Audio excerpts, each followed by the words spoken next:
the other night, she was gripping on me tight, screaming Hercules. Got me in the club looking for a new love, somewhere I could please. Baby, why you doing this? Why you doing this to me? Girl, not to be dramatic, but I wanna die. This bitch got me paying on rent, paying for trips, diamonds on her neck, diamonds on her wrist. K Boogie in the house. What's going on, bro? What's going on, man? What's going on? Not much. Welcome to the MLK Alumni All-Star Podcast. Here we have today myself, Ronald Barber Murray, and my co-host, my main man, the only Jets and Clippers fan in the world that's known for it, my man K Boogie KC. What's up, K? Everybody? What's going on? Thanks for having me. And once again, we're back. It's good to be back. Happy New Year to everybody. Listen, to be honest with you, the reason why we haven't been podcasting, we haven't been doing anything, I'm going to tell you, Ronald's been making moves, man. And we're going to get into that. And he's been making some really, really good moves, man. So I can't wait to ask about and just have him fill us in on what he's been doing. So, before we get into that, first I want to ask how's everybody doing? What's been going on with you? Besides like the moves that you're making and everything like that. How's everything else been going for you? Oh man, to be honest, man, just want to say blessed, staying out the way. Just, learning to stay in my own lane and just, try not to move too fast. But really no complaining, just trying to stay safe, trying to stay aware, because of the pandemic and, right. We just kind of got out of the severe part of the COVID epidemic and all of that. So more importantly, man, just staying in my lane and working on things and trying to stay positive. That's about it. Yeah, I've been doing likewise, man. Just concentrating on, what I like to do in regards to like writing about sports and doing like Scoopy Radio and Bovada thing and also, Valley Sports. So I can't complain, man. This stuff just keeping me busy. I mean, anytime like COVID shuts things down, like there's always something else to do. So I'm like, and you know what, Brother K? Let me be clear.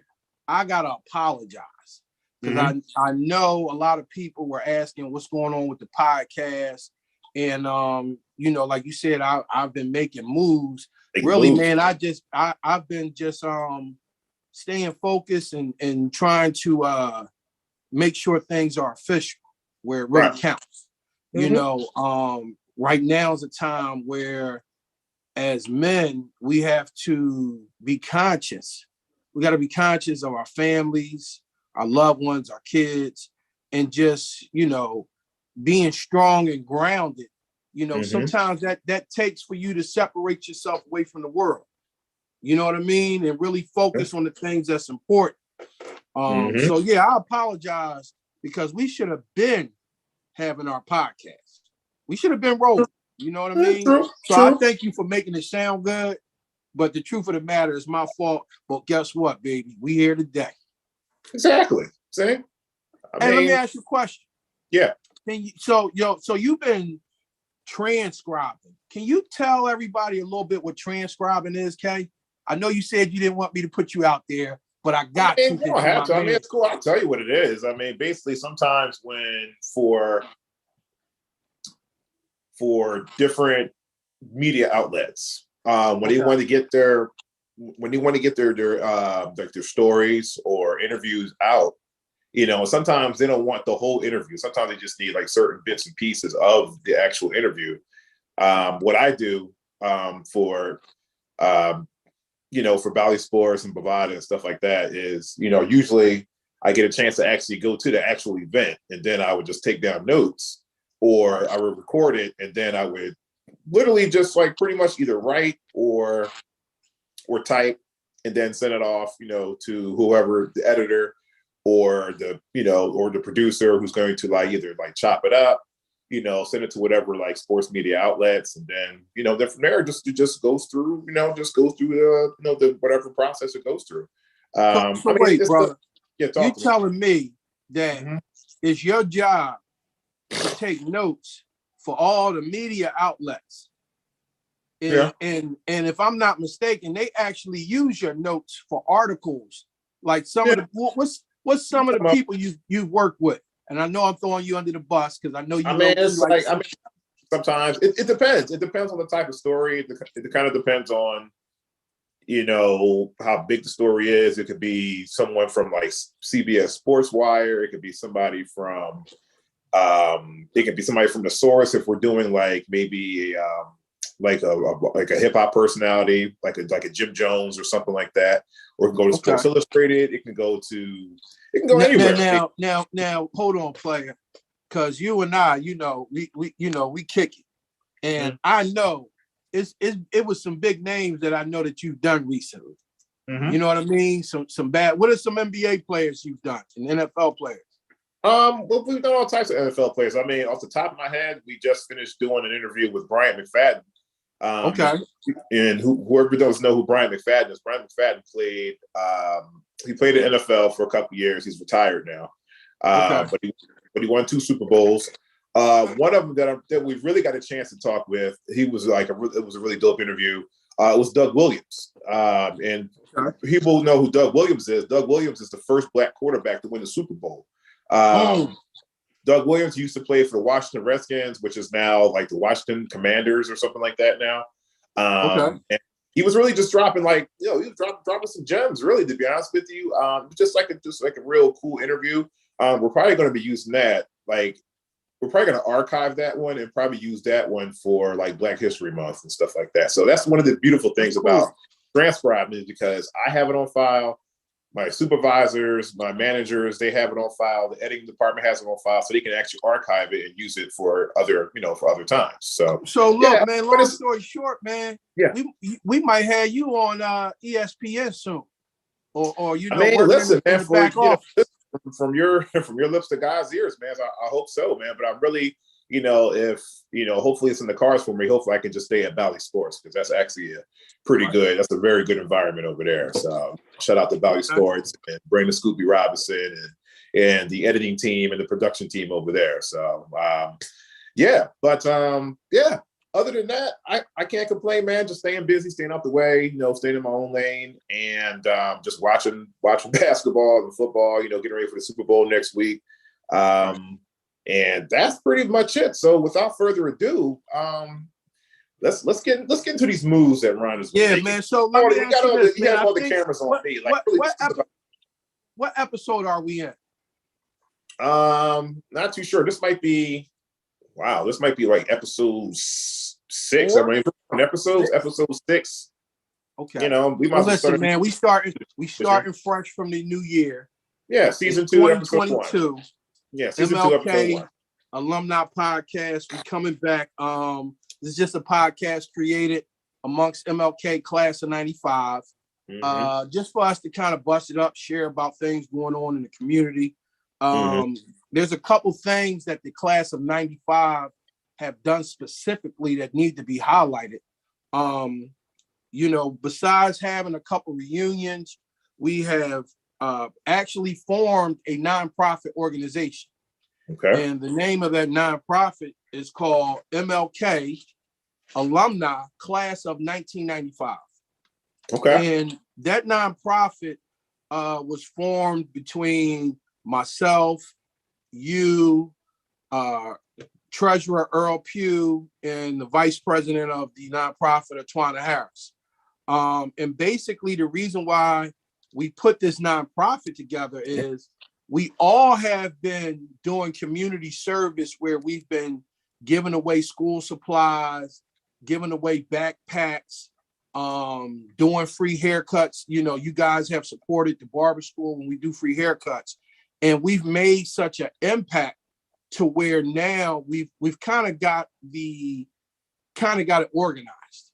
So, I'm very proud to be a part of this nonprofit, which is named after MLK class of 1995. And our sole mission is really to provide scholarships, for students coming out of Martin Luther King High School while King is still standing. Absolutely. We've already given one scholarship, which was to Shane Carter. He received a $500 scholarship from class of 1995 last year. And proud to say that Shane has been a part of the barber school, and he's going to community college, and he's working, and he's actually learning how to be an adult and be responsible. Yeah. And this young man, his family lives in Baltimore, and he's just like up here doing his thing. And the main thing is he was able to have the confidence that he has from being a Baltimore native, living in Philadelphia, going to Martin Luther King High School. If the class of 1995, by giving him that scholarship, we showed him that, hey, by you being different and staying out of trouble and doing the best you can, even if you're not a straight A student, you can still be something out here in life. Absolutely. And I'm proud to be a part of that. And one thing I want to add on top of that, man, congratulations to Shane, because I got a chance to interview him and meet him, and he's a good dude. He tried to he tried to quiz me on talking about you know who Sean Carter is. I'm like, dude, how old do you think I am? Like, I mean, come on, brother. But right. Shout out to Shane. Shout out to Shane's parents. B-More is in the building. It was like, and then also too, what I love about you doing that for Shane is, and then you also bringing Shane in like to the barber school. Like basically it's like, it goes by that saying, like, if you give a man fish, he's going to keep coming back. But if you teach a man to fish, he'll never go hungry. I think I'm saying it wrong. I'm just paraphrasing here. But yeah, you're teaching what you're doing. What I love about your barber school, Ron, is like you are actually teaching these guys a vocational, a trade, and also a career. Because one thing that will never go out of style is a beauty salon and a barbershop. So, and then also what I love too is you're also teaching young ladies how to cut hair too. Because I mean, basically what you did, as long as a young lady can do hair, she'll pretty much never go hungry. But you teach them how to cut hair too. And now these ladies are getting like different types of haircuts and fades and things of that sort and parts.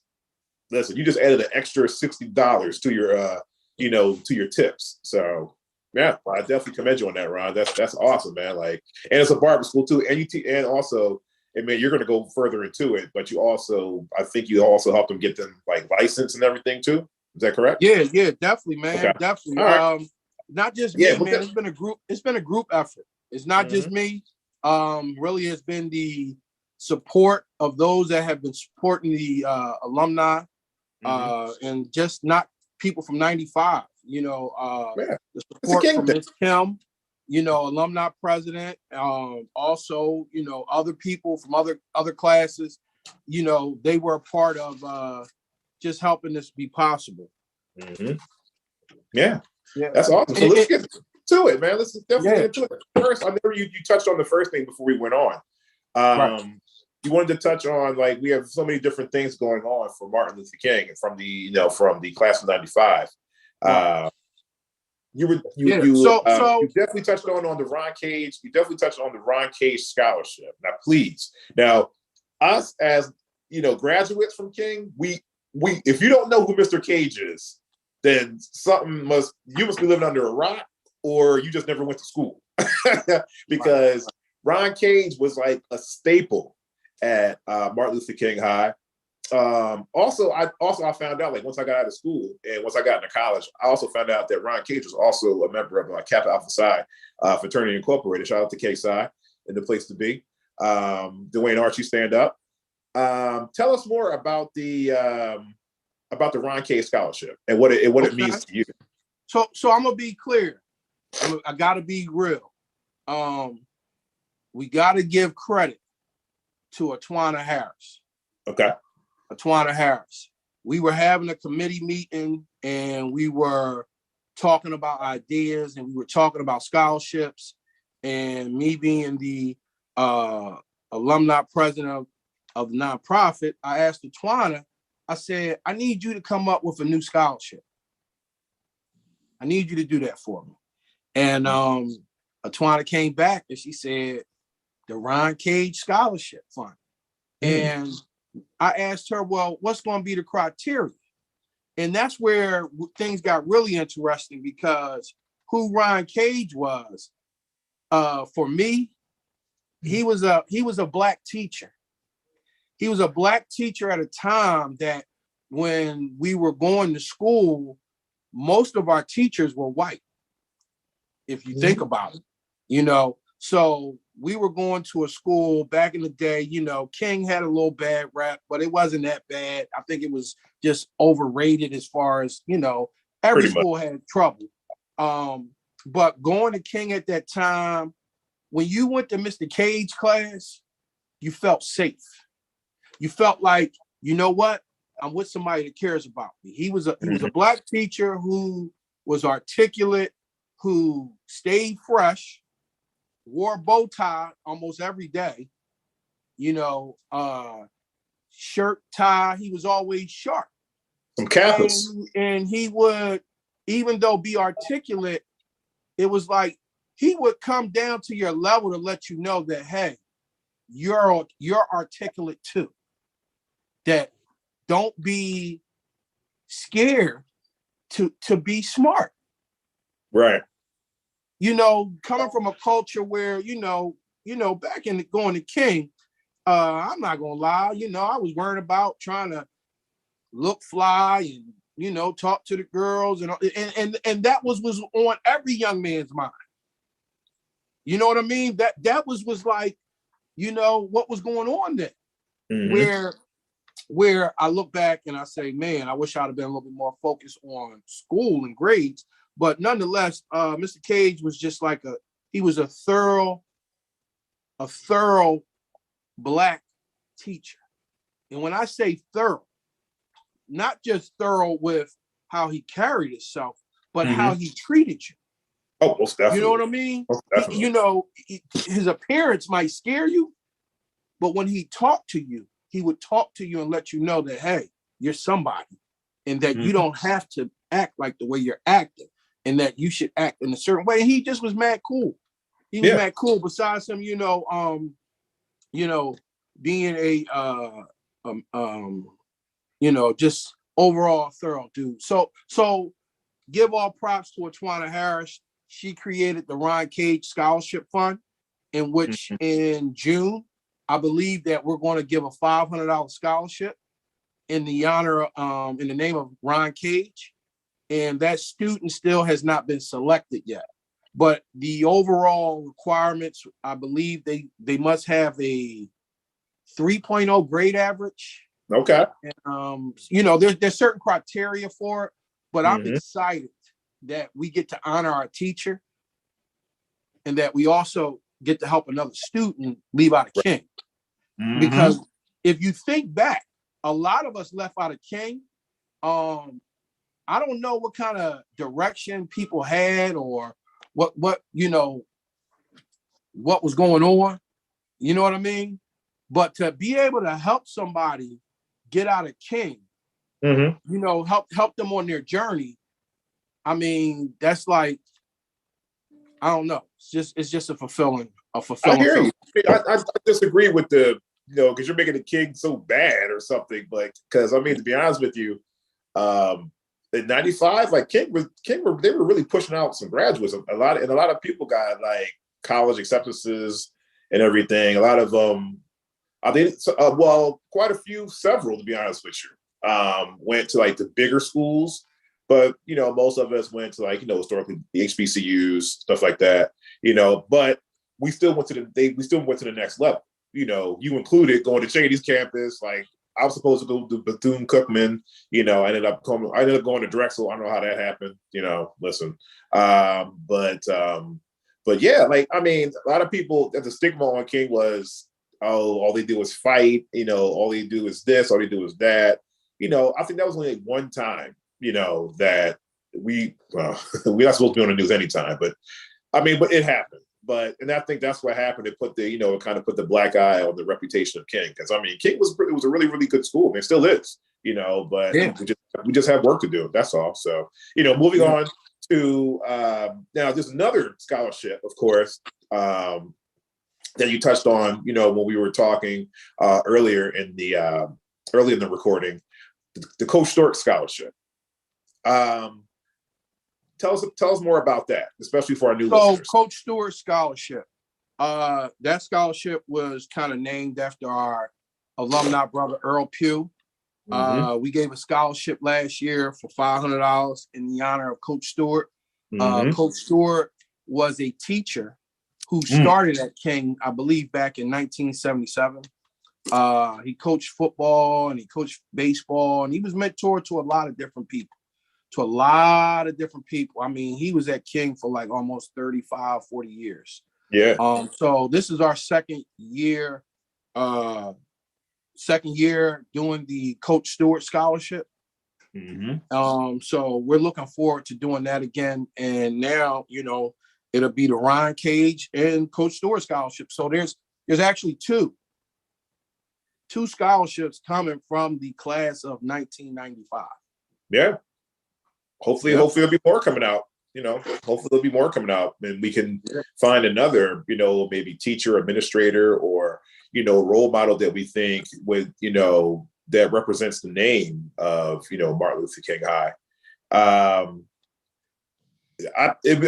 still remember the first time that we gave like that scholarship to Shane, and it was a dry eye in the place. So, and hopefully we can continue, and not even hopefully, we will continue to, help students from King. Now, the grand poobah, the big topic.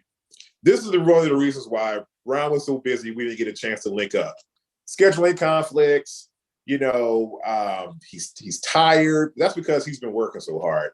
I definitely want you to just go into full detail about the Mlk Barber Academy and tell me, just walk us through what's been happening with that. Please go. The floor is yours. Go ahead. So, the Mlk Barber Academy. First of all, I gotta say, God gets all the glory. He gets all the glory for this. I've been able to start a barber program because I am alumni of class of 95, because I'm alumni of King, period. And it's starting out where just doing free haircuts for the King students on Martin Luther King Day. Not just the students, but the community. So part of the focus has been that there's been a lot of funding cut to the students, and they don't have a lot of programs. And it just bothered me. I'm gonna keep it all the way 100, Kat. It bothered me so much that I'm like, I didn't take advantage of the chess club and the whatever clubs we had growing up, back in King. But I know the kids don't have the resources we had. They're getting very, very limited. So, for the kids who aren't going to college, aren't going to trade school, if you don't know, they're going to jail. Or at least statistically, that's what the statistics say. Right. So me going back to King, we're doing free haircuts on Tuesdays and Wednesdays between 1 and 4 p.m. Yes. And to my surprise, I've been able to, teach other students in other classes. Other teachers have allowed me to have virtual classes, during the daytime. So what I'm doing now is just kind of taking it one step at a time, and trying to let the kids feel what it's like, or teach them what it's like to be a barber. Let those that gain an interest, and hopefully help certify them that if they're truly interested, by the time they graduate, they'll have a barber license. But the main thing, which is probably the coolest thing ever, is I have Mr. Washington's old classroom, third floor, room 346T, which is like all the way at the end of the hallway. The room like to the T. Well, let me just say this. So whenever I go in, I hang a barbershop sign in the hallway. Okay. And flashing lights. and it says barbershop open. So these students walk through the hallway and they're like, yo, the barbershop open. So imagine growing up and we had a barbershop in King. You know, we probably could you imagine that, Ron? Like if you were cutting hair back then and they had like a little, you know, like maybe like a little, you know, beautician, cosmetology, barbershop, like maybe like downstairs on the first or second floor or something like that. Can you imagine? Could you imagine like you were only like, let's say you were only maybe the prices would be $5 or $3 or something like that. Ron, can you imagine the amount of money you would have made per day? Yeah. Because hey man, listen, back when we was in King, I was the oil man. You know what I mean? Yeah. I was selling the oil for $2. Oh, get your fresh oil. Yeah. Get your hug my neck. But could you could you imagine if you would have got like if you had like, you know, the girls would have had like a little beauty salon and barbershop combo, like maybe downstairs on the first floor, and like people will come through. I mean, listen, now you will get your hair messed up because like we're all starting out. But and you know what, brother? Let me say this before I forget. I gotta shout her out because she been on my team. She been helping me. She's been riding. I'm talking about she's doing her thing with the hair business, and that's Miss Zanetta Jackson, class of 1995. Zanetta, she called me and she was a cosmetologist and she was like, you know, I'm trying to get my barber license. And like the whole time we've been talking over the phone, I had no idea that she was alumni from King. I had no idea that she was class of 1995. And since I've met her, you know, she signed up for the barber school. And then I'm like, did you go to King? And ever since, you know, so she's been doing her thing. She's been getting her hours to become a barber. She's already a cosmetology teacher. So she's definitely going to be helping with the movement as far as like trying to bring trades back inside the high school, particularly King. Also, I want to note that, you know, I've been offered to do this program in other high schools, but on the council and advisory of Miss Kim, the alumni president, she told me, look, before you go run and do this for everybody else, I want you to do it for King first. Right. Because these students at Martin Luther King High are you know, they don't have programs. They don't have anything for the children. Right. You know what I mean? And like all these other schools, you know, they get all these different programs, and I'm pretty sure all this is tied up into different political stuff we have no idea about. But you know, I just feel like, well, hey, I'm in the community, you know, if I can do something where free haircuts or do some lessons, some workshops to allow these students to try to learn a trade, then hey, you know, that's just going to, you know, be my due diligence of what I can do to try to, you know, help what's going on. Because, you know, what's going on now, you know, with the streets of Philadelphia, it's a lot of shooting and killing, and it's mainly young people. Right. And I think it's mainly young people because the guidance that they have. And, you know, I can honestly say, like, I have a shop boy. He started with me when he was 12 years old. He's 12. And he's locked up for a double homicide. And I'm saying he's only 16 now, but the reality is he was a good kid. He just, you know, somehow he got lost in the system. You know what I mean? And somebody put a gun in his hand, which shouldn't have. Right. You know? And I say to myself, if his ass was still sweeping hair with me, he wouldn't be locked up. Excuse my language. But in my mind, I say, you know, you got to teach these young guys something. You got to teach them the way. Because the way that they think is the streets. And the streets don't do nothing but lead you to the penitentiary. You know what I mean? So yeah, I'm really hoping this Barber Academy, it may not save everybody a life. It may not save a lot of kids. But if I can just get one kid who says, you know what? I'm going to do this. I'm going to try this because I don't know, you know, what I want to be in life. You think about when you were 18, you know, you probably had ideas of what you were going to do. And then probably had no idea what you really were going to do, if you know what I'm saying. Exactly. Yeah. So yeah, the MLK Barber Academy I plan to extend it to other barbershops in the neighborhood. I've contacted different people, and they know what I'm doing on social media. Shout out to Reds on Wadsworth, Big Mark, Reds Creative Cuts, couple other MLK alumni. Shout out to Toot the Barber. You know, I haven't seen Toot in a while, but you know, these are all people that, hey, you know, once I get this door open, this MLK Barber Academy, it ain't just about Ronda Barber. It's about bringing all the alumni back, because these were the guys who were barbers before me. These were the guys who've been in the barber game, who've been giving out jobs and, you know, staying consistent, having Uptown sharp for the last 20, 30 years. Yeah. So if you guys are listening, I hope to be bringing you guys to the program soon. And yeah, man, just excited, bro. Yeah, I hear that. And then also now getting these scholarships is going to take, it's going to take money, so give money to, you got to get money to give money to get more money to give money. So you touched on it earlier. You touched on it earlier in the recording. Tell us more about, especially for the people who don't know what nonprofit is. Tell us what that's about. Okay. So nonprofit is when you do certain activities, when you do fundraising. When you do fundraising, a lot of times you want to have an accountability. Accountability is everything.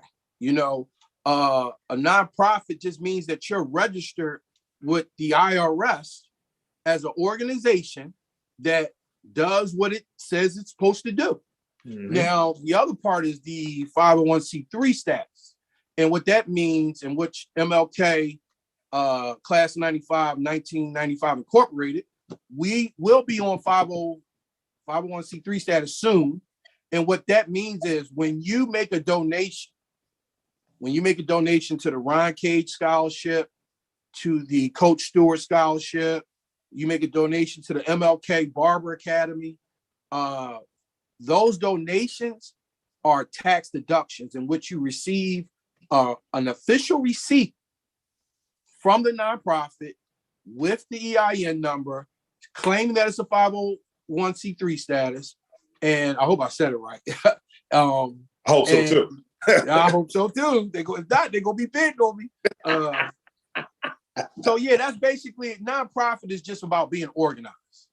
Being organized. And it's just saying that you're an organization that does what you're supposed to do. And the IRS recognizes that, because you have a lot of people out here who will say, hey, raise money for this, raise money for that, and they put it in their back pocket. So it's all about accountability at the end of the day. Oh yeah. So what's next? Here's another question for you. This is a pretty broad question. So what's next for Ronda Barber? Talk to me. Oh man, you know what, bro? I won't say what's next for me, but my students. Right now, I can't believe that I'm a teacher. And when I say I'm a teacher, my mom, she was a teacher for 35 years. My aunt LaRue, she just passed away yesterday, rest in peace. She was a teacher for so many years that they named the school after her. My aunt Vine, all the women in my family, my cousin Stephanie, they're all teachers. I think even my brother, being a teacher, instructor, you learn from your students. You learn from your students. And what I mean by that is not only are the students in class, but the teacher is in class too. Because to properly be able to educate, you have to understand people and you have to understand how their mind thinks. Because everything is about processing, and growing up, a lot of teachers used to be like, tell my mom I was bad and, I would never make nothing in life. And I look back now and I think, I think it was just the way he was trying to feed it to me. That we had, there's certain levels of the mind and how we process. And everybody processes things different. Different, So exactly. like for me, my next thing is, how do I become a stronger, a better teacher to where my students can learn what I want them to learn? So yeah, Kay, that's what's next for my my goal. I hear that, man. I hear that. Damn. So that sounds like we covered all our topics for today. This one was a quick hitter. This is a quick hitter today. We're gonna hit you know what, man? And quick hitters too. Huh? I appreciate you jumping on to do this podcast. Oh yeah, Again, I yeah. apologize. It was a long time coming. You know what, Ron? It was a long time coming. And you know what it was? It was just like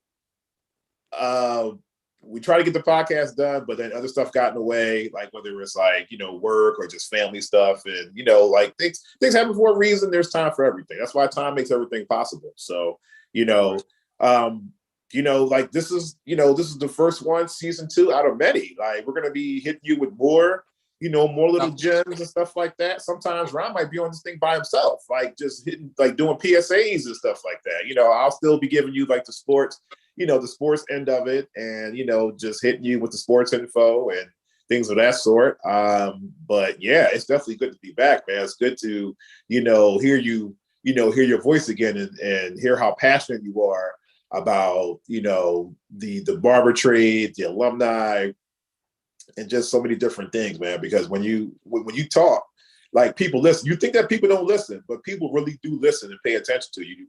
They're just watching you. So. But like I said, like, and I've always said, I'm always been proud of you. Keep doing what you're doing. And any parting shout outs before you go? Definitely want to shout out, want to shout out my barber students. Shout out the MLK class of 1995. Right. Shout out to Earl Pugh, Twana Harris, all those that have been supporting the movement. We're going to get ready to start accepting memberships to the organization of MLK, class of 1995 Incorporated. And again, that movement is just about, providing scholarships to the neighborhood schools and, supporting the community with backpack giveaways, school supplies. Also, we're still sponsoring Stanton Manor Family Shelter. The shelter behind King, we still sponsor them. My school does free haircuts for them, period. Nobody from the shelter pays for a haircut. And I got that because when we were going to King, I believe during Christmas time, we used to go across to the shelter and we would adopt a kid for the day. So like, I've been still keeping that bridge with the shelter, and it's all about service. So, shout out to all those that have been helping the movement. Yeah, man, just want to thank you for taking the time to take me serious doing this podcast, You're welcome. You're welcome. Well, I definitely want to give some shout outs, definitely shout out to Dad, of course. Shout out to baby bro, Dr. Kyle. Shout out to Trinity. Shout out to Sam I Am. Trend representing them AKAs up there. Shout out Penn State University, stand up, Delta Gamma chapter in the building. L Boogie and the Deltas. Shout out to all my Deltas out there. Shout out to OG Tracy Johnson. Shout out to Midnight, because I was babysitting you all last week. She kind of grew on me now. I want a dog now for some odd reason. Shout out to my guys at the Run. Shout out to my guys, on the podcast tip. We got we got Mike Piercy from the 18 podcast. We got my man Larry from the In the Basement Next Step podcast. I'll be probably rocking with you tomorrow. Shout out to Spooky Radio. And just shout out to everybody. Hold, Cannon. You cannot leave out Reds, Wadsworth. Mark. We done. Reds was supposed to be on here. What I mean? Him and Big Mark. So, we got to also too, like quiet as kept. Also too, we're gonna get either it's gonna be on your podcast or it's probably gonna be on Larry's podcast or both. That we got to get you. It's gonna be you and Keith on there, and you guys are gonna be talking about pretty much like talking about the barber game, what it takes to get into the barber game, and just like, your King alumni ties and everything like that. So get ready. I'm telling you, you're going to get a call. Don't be surprised. You're going to get a call. No doubt. So, No doubt. but yeah, just want to give a shout out to Reds, man. That's actually my brother's barber too. And shout out to my brother. He has his own podcast as well, the Black Psychologist Podcast with Dr. J and Dr. Kyle, in regards to, helping people getting through like mental health, and whatever questions you have, just shoot them some questions, shoot them an email. Other than that, I'm all shouted out. Yeah, no doubt. That's good, brother. No doubt, baby. Well, listen, man, this podcast been real. The MLK Alumni All-Star Podcast. Ronda Barber, my man KC Osborne. We coming to y'all live and direct. Everybody stay safe and stay tuned for the next episode. Stay tuned, stay warm. That's it. All right, y'all. Peace. All right.